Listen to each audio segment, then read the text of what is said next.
વ્યવહારમાં આજ્ઞાધર્મમાં વ્યવહાર દ્રષ્ટિથી હું હરીશ છું, તે હવે આજ્ઞાધીનપણે નિર્ણય નિશ્ચયથી કેવળ આજ્ઞાધીનપણે વ્યવહારથી કેવળ વ્યવહારથી હું હરીશ છું, એ મારો નિર્ણય ને નિશ્ચય.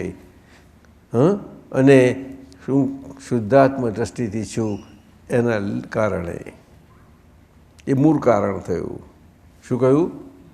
એ મૂળ કારણ થયું. પણ આ વ્યવહાર દ્રષ્ટિથી હું છું, મારો નિશ્ચય એવો પાકો થાય કે અલગ અલગ થવું જ નહીં.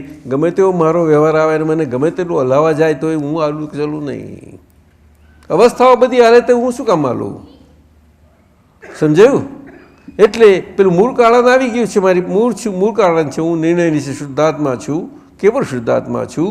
એટલે આ વ્યવહારનો જે કચાસવાળો છે હરીશ, એ આખો એ પણ આજે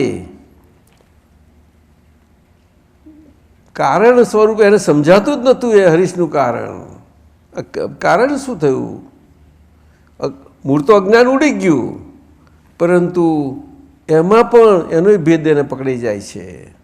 અને અહીંયા આગળ એ કેવી રીતે પકડાય છે? તો કે હરીશની ભૂલો જોવા ધીમે ધીમે એમાંથી સ્થૂળ ભૂલો, આ 5 ઇન્દ્રિયોમાંથી પછી સૂક્ષ્મમાં જવું પડે. અંદર સૂક્ષ્મમાં જવા માટે વાણી એક જ આધાર છે કે વાણીના માધ્યમથી જ તમે સૂક્ષ્મમાં જઈ શકશો, બીજો રસ્તો નથી. કઈ વાણી? તો કે બોલાતી વાણી. બોલાતી વાણી સૂક્ષ્મ છે, પરંતુ એ રેકોર્ડ થાય છે એટલા માટે સ્થૂળ છે. શું કહ્યું? રેકોર્ડ થાય છે, ઓડિબલ બધું છે એટલા માટે સ્થૂળ છે. બાકી એનો ફોટો એવું ના પડે. એટલે સૂક્ષ્મતા છે એમાં, પણ સ્થૂળ સ્વરૂપની સૂક્ષ્મતા છે.